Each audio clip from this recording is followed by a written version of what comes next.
What's going on? Dylan Conrad, Metabolic Mama Secrets. Today I'm going to talk to you about food pushers, how to deal with them. Before I get into that, if you're watching this on YouTube, please like, subscribe, turn notifications on. If you're listening on Spotify, iTunes, leave a review, hit the bell button, follow, all that stuff. Help the algorithm, helps me help more moms like you.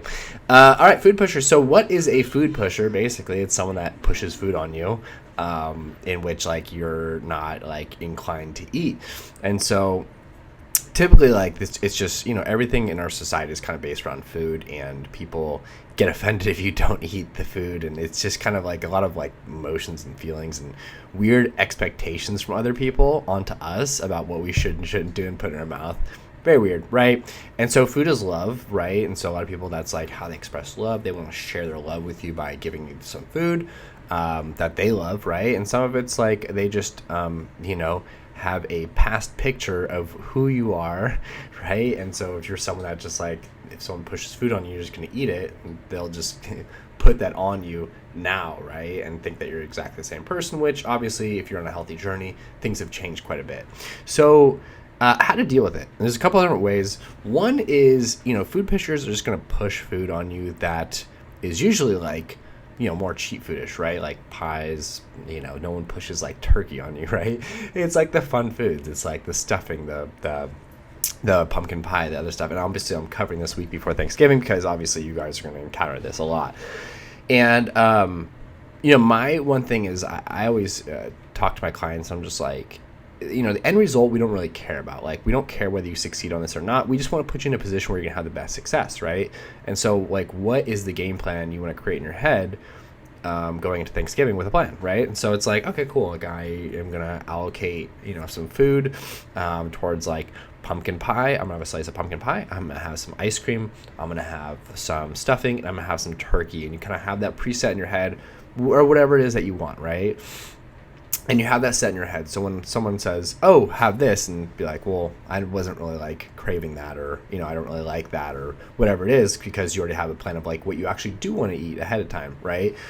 So number one is just having a plan, having like an outline of what you actually do want to eat and like over the holidays. So that's number one. Number two is, as a fitness coach, a lot of the conversation at dinner tables and anywhere where food is involved turns into my diet, and it becomes like a coaching session. And I'm just like, dude, you're not paying me, like, not to be a dick or anything, but I don't want to talk about this when I'm enjoying time with my family. I don't want to talk about work, I just don't.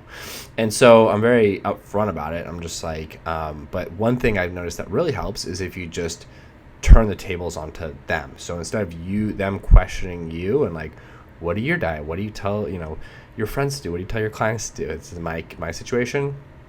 You could just ask them like, well, what do you do? Like, what do you do? You could just be like, if they're asking you about, oh, like, are you doing macros? Da, da, da. And you just be like, oh yeah, just dust it off. But like, yeah, I do macros. Like, what do you do? And then you just kind of like keep peppering them with questions, keep it on them, because people love to talk about themselves and they'll just forget what they're asking in the first place. And sometimes it's just to make conversation, to be honest with you.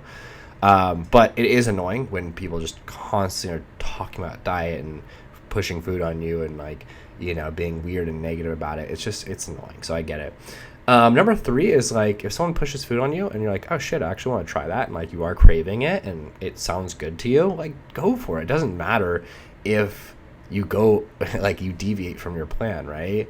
This isn't binary. This isn't 0-1. It's not like if you go off plan, it's like a 1, and if you stick on plan, it's a 0. It's like, it's a continuum, right? So if you eat a little bit over, it's not going to kill your progress. If you eat, like, if you go a huge binge, which will lead to from a binary way of thinking, sorry, my voice, I'm getting over a cold, then that's not going to be good. So what I would do is, so if someone pushes food on you and you're like, oh, I actually want to try that, that sounds like really good, it's just use some mindful eating. Like, make sure you are really like tasting the food, you're feeling the texture, you're like kind of paying attention to how it goes down to your stomach, you're paying attention to like how much food is in your stomach and how full you are, and like those hunger and fullness cues, and you're really just like in tune with the whole process and like really enjoying it. And what you'll notice is like you'll be a lot more satiated a lot quicker than if you had just like sped through it and been like, oh fuck, I know I shouldn't be eating this, but I'm gonna eat it, and then you're just like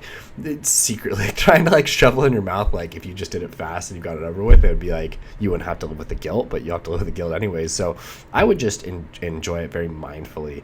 And that kind of just goes with like the whole Thanksgiving meal, like really slow down and taste everything, because people put hours into it and the food tastes disproportionately better than any meal of the year. So really just slowing down, really enjoying the meal, really like tasting it, trying different things out, paying attention to your hunger, your fullness cues, all that stuff. And that's going to help you immensely just overall on your fitness journey in general. So hope this helps. Hope you guys have a great Thanksgiving next week, and love y'all.